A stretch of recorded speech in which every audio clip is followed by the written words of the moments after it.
Starting at the very beginning, Virat Kohli was born on November 5, 1988 in Delhi, into your average working-class family. His father, Premnath Kohli, worked as a criminal lawyer, while his mother, Saroj Kohli, worked as a housewife. The parents had 3 kids: older brother Vikas, older sister Bhavna, and baby of the family Virat. And of the 3 of them, only Virat showed real interest in cricket. Kohli can probably not remember a time in his life when cricket was not a part of it because, according to his family, he started showing interest in the sport from as young as the age of 3. He enjoyed watching the sport and tried to replicate some of the things he saw the players do. Thankfully, his parents were more than willing for him to pursue his passion, even from a really young age. His dad took the time to bowl with him at his request, and the parents were more than willing to buy him the equipment that he needed. So not only did Kohli's interest grow, his ability did as well. As both interest and ability grew, Kohli eventually outgrew learning from his dad, which is understandable considering that his dad was not a professional cricketer. So, Kohli's dad considered enrolling his son in a professional cricket academy. And the hope was that he would get to play in gully cricket, which is basically an informal form of cricket. The West Delhi Cricket Academy was created in 1998, just about the time that Kohli was outgrowing learning from his dad. It seemed like the stars were just perfectly aligning.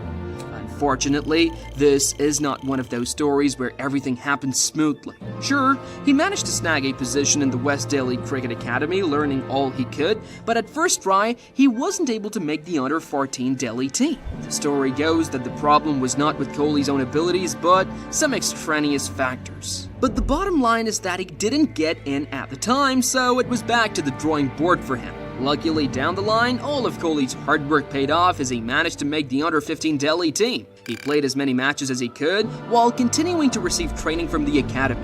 His life was completely consumed by cricket, even his choice of schools was informed by the school's provision for the sport. So, he must find it really rewarding that many years down the line, he's considered a household name for his cricketing abilities. Sadly, there is another factor responsible for Kohli's absolute dedication to cricket.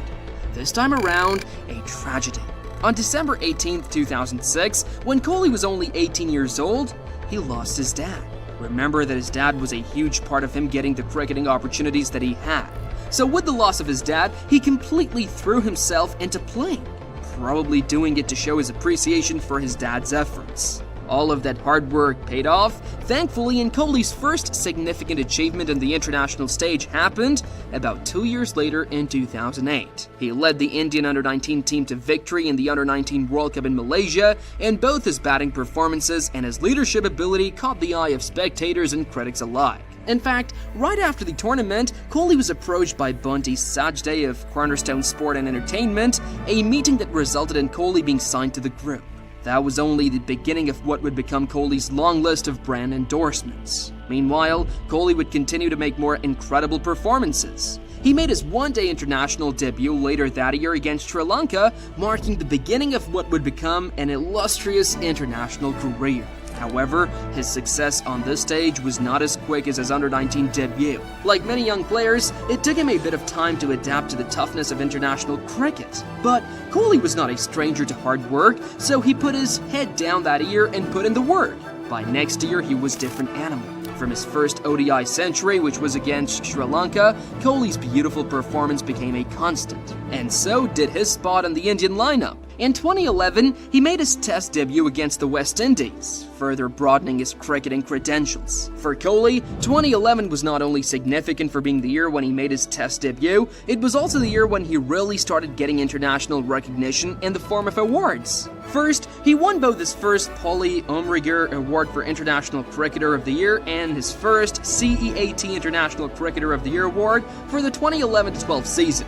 But that was just the beginning, as he went on to win the Paulie Umrigar Award 4 other times and the State International Cricketer Award 3 other times. Now, remember how Kohli led his under-19 team to victory back in 2008? Well, he finally got the opportunity to try replicating that with his Test team when he was named captain in 2014. He took over the reins from MS Dhoni, who had resigned due to the team's poor performance. And while Kohli's leadership style, fueled by aggression and passion, was a departure from Dhoni's calm demeanor, it looks like it was exactly what the team needed to continually play to victory. Under his captaincy, India saw unprecedented success in Test cricket, particularly in away matches. Sure, Dhoni had been able to lead his team to multi-home victories and major trophies, even becoming the first captain in history to win all 3 major ICC trophies. However, the team performed terribly in away tests, which might have been part of why Dhoni decided to retire. So there was a lot of work for Kohli to do when he took over leadership, and he did manage to turn things around. He led his team on a 19 test match winning streak that culminated in the team winning its first ever test series in Australia in the 2018-19 season. Prior to that, the Indian team had been named the ICC Test Team of the Year in 2017, and then they won it in 2018 and 2019 as well. Kohli's approach to captaincy was centered around leading from the front, and he often set an example with his own performances. His ability to inspire his team combined with his tactical sense made him one of India's most successful test captains in the world. He has a 58% winning percentage for test matches as captain of the Indian team, making him India's second most successful test captain. He got the opportunity to really spread his wings in 2017 when Dhoni resigned as captain of the ODI and T20 international teams, putting Kohli in charge of all 3 teams. Did the team win any major ODI trophy under Kohli's leadership? Not exactly. But they got other recognitions, including 4 times ICC ODI Team of the Year, the ICC Men's ODI Team of the Decade, and the ICC Men's T20 International Team of the Decade. Understandably, Kohli's captaincy has faced criticism, particularly for his inability to secure an ICC trophy. While he led India to the finals of the ICC Champions Trophy in 2017 and the semi-finals of the ICC World Cup in 2019, the team fell short on both occasions. Despite these setbacks, Kohli's overall record as captain remains stellar, particularly in Test cricket where his leadership has transformed India into a dominant force. Now, going into the specifics of the player himself, Virat Kohli's batting is the stuff of legends. It's this incredible blend of aggression, elegance, and technical brilliance that has earned Kohli all the glory that we already talked about and more. His ability to score runs in all formats of the game sets him apart from his peers. Whether it's the tiring 5-day format of Test cricket, the fast-paced ODI games, or the shorter T20 format, Kohli's adaptability has been the cornerstone of his batting success. Kohli's batting style meant that he was often compared to another cricket legend, Sachin Tendulkar. And Kohli was excited about this because he considered Tendulkar a hero of the sport. On multiple occasions, Kohli has gushed about Tendulkar, talking about how he tried to mirror the latter's batting style when he started out, even imitating his shots and attempting to hit sixes in a similar manner. So he definitely loves being compared to Tendulkar. We made an entire video about Sachin, so don't forget to watch it next. Anyway, back to just Kohli. In ODI cricket, Kohli has been a master of chasing totals as he plays his customary number 3 position. He has a remarkable ability to pace an innings, especially under pressure, earning him the nickname of the Chess Master. Similar to you chasing people but not getting any, talk about negative runs. Virat holds the record for most runs in successful run chases in ODI cricket at 5,786 runs in 96 innings, putting him a considerable distance ahead of his role model, Sachin Tendulkar. One of his most memorable innings came against Australia in 2016 when he single-handedly led India to victory with an unbeaten 82 in a T20 World Cup match. Anyone that watches Kohli play would agree that he doesn't particularly chase flair and glamour. He is a more fan of precision, favoring grounded shots over the big hits. What's more, Kohli considers the cover drive his signature move, and for good reason. He has perfected that move alongside his flick shot. Something else that needs to be pointed out about Kohli's style of play is his adaptability. The right-handed batsman and occasional unorthodox right-arm medium bowler scores runs between long off and long on with a destructive streak. His stiff bat speed and wrist work allow him to create innovative angles that challenge traditional field setups. And we can't forget his sharp reflexes. In Test cricket, Kohli has proved himself to be one of the most reliable batsmen, with 7 double centuries to his name in this format alone. His technique and ability to perform in difficult overseas conditions, including his centuries in Australia and South Africa, further underscore his mastery across all the formats. However, Virat Kohli is still very much human who just so happens to have a well-known vulnerability. Somehow, he has just not been able to strengthen his vulnerability to deliveries that are wide of the off stump, and many bowlers are aware of this. so they do what they can to exploit it, especially in Test and ODI matches. Worse still, some people have camped on this one weakness, attempting to dismiss Kohli, but he has way too many achievements in other areas for that to make logical sense. Aside from this weakness, Kohli has also received some controversy because of his aggressive on-field demeanor. Some have mentioned that he can afford to be less combative and assertive both on and off the field, comparing him to former Indian cricketers who tended to be more polite and restrained. However, Kohli has responded to the criticisms, mentioning that it is not his style at all. Plus, he considers that aggression is a source of inspiration for him and helps him to stay focused and motivated on the field. Considering the results that he continues to produce, it's difficult to argue with him on that. Now, there's no talking about Kohli's cricketing abilities without mentioning his incredible fitness levels. It's one of the defining features of his career, but that wasn't always the case. At the beginning of his career, all anybody talked about in relation to Kohli was his raw talent, which is plenty impressive.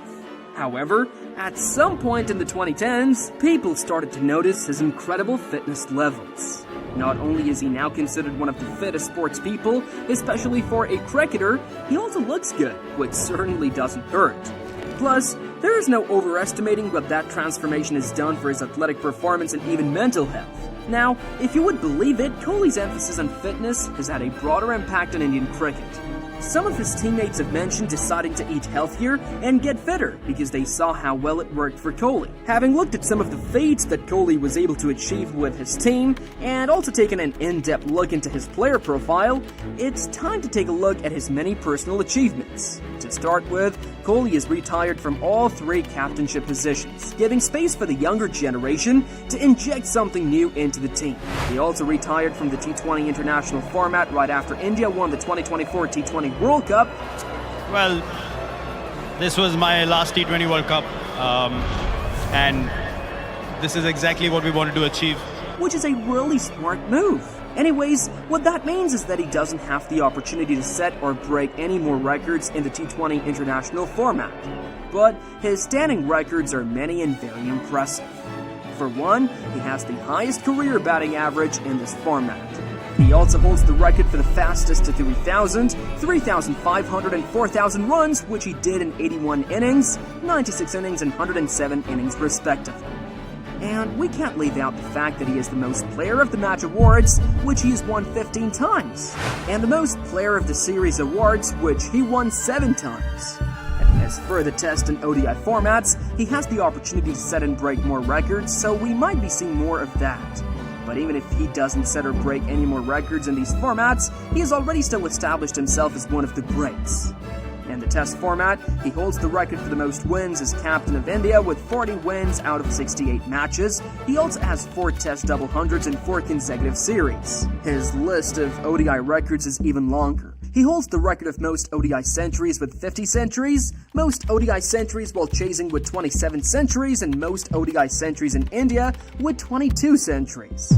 He also holds the record for fastest to 8,000 runs in 175 innings, 9,000 runs in 194 innings, 10,000 runs in 205 innings, 11,000 runs in 222 innings, 12,000 runs in 242 innings, and 13,000 runs in 267 innings.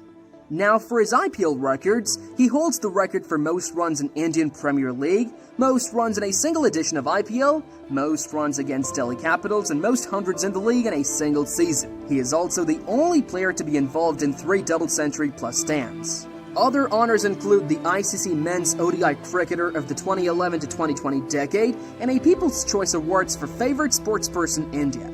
All that to say that Virat Kohli is a very decorated player. But somehow, he has also managed to have a very rich life outside of cricket. Kohli's personal life has been under the media spotlight, particularly his relationship and marriage to Bollywood actress Anushka Sharma.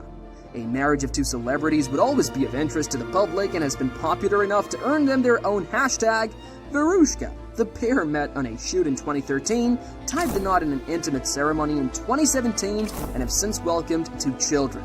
Beyond his personal life, Kohli is also known for his philanthropic efforts. Through the Virat Kohli Foundation, which he founded in 2013, Kohli has been actively involved in supporting underprivileged children. The foundation focuses on increasing awareness and gathering support for a variety of causes that are committed to improving the welfare and well-being of said underprivileged children. A key way that the organization raises awareness is by organizing charity events, many of which are football matches that feature prominent Indian celebrities, including Bollywood actors and fellow cricketers. The events are also organized as a way of raising funds to sponsor the causes. Even outside of the foundation, Kohli has been committed to giving back.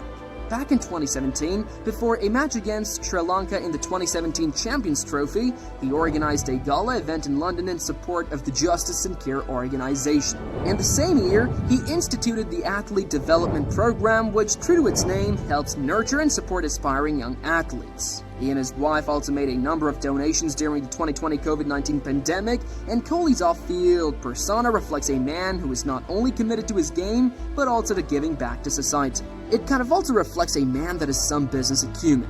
The cricket legend has a diverse portfolio that reflects his interests in fitness, fashion, and lifestyle in general. One of his most prominent business ventures is his athletic lifestyle brand, 1-8, which he launched back in 2017 in partnership with Puma.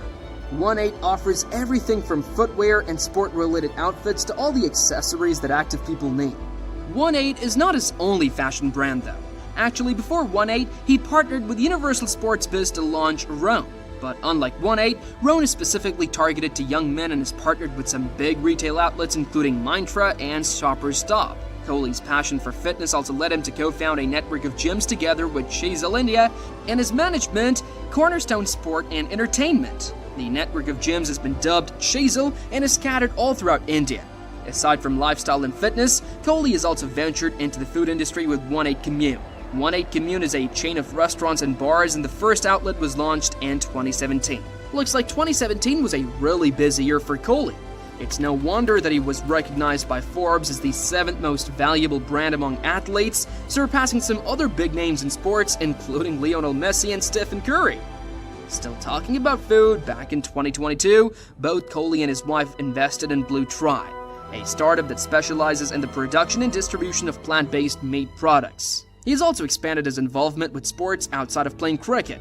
He now co-owns the Indian Super League ISL football team FC Goa.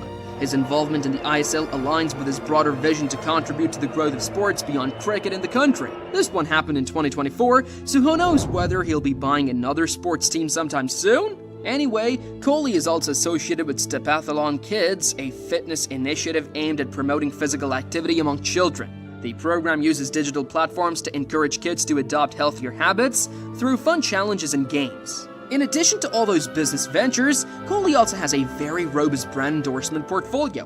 In 2023, his brand endorsement portfolio was valued at $120 million, with his bat deal with MRF being the most financially rewarding brand deal in cricket history. Kohli currently has endorsement deals with about 20 major brands, but he has been careful about the products he represents. He has mentioned making a personal commitment to only endorse products that he believes in and has used himself. And this has contributed to his appeal as a trusted and influential figure. In 2020, Kohli became the only cricketer to make Forbes' list of the world's 100 highest paid athletes, ranking 66th, which is a really impressive feat for a cricketer. Apart from financial success, Kohli's influence extends into the realms of fashion and media, earning himself a recognition by GQ magazine as one of the best-dressed men in the world back in 2012. And he has become so much of an inspirational figure in India that he has a stand at the Feroz Shah Kotla Stadium named in his honor, making him the youngest cricketer to receive such recognition. He's also the most followed Asian individual on social media, at least as at the time of recording this video. Virat Kohli's legacy in cricket is already secured, even as he continues to play at the highest level. With over 70 international centuries across the different formats to his name, Kohli is considered one of the finest batsmen the sport has ever seen. His work ethic, commitment to fitness, and aggressive style of leadership have redefined the role of a modern cricketer, and his contributions have influenced an entire generation of players in India and beyond. One of the key aspects of Kohli's legacy is his role in transforming Indian cricket into a dominant force, especially in Test cricket. His ability to lead by example and instill a culture of winning, particularly in overseas conditions, will be remembered for years to come. As Kohli enters the latter stages of his career, speculation about his post-cricket plans has become a topic of discussion. While he has not spoken extensively about his complete retirement, it is likely that Kohli will remain involved in cricket in some way, perhaps through coaching or mentoring young players. He could also decide to get financially involved, expanding his portfolio of sports-related investments. Even if he decides to quit the sport completely, Kohli still has a lot to occupy his time. What with all of his philanthropic activities and business ventures. Whatever he decides though, we can expect the retired Kohli to be similar to Kohli in active duty. Active, committed, and decisive.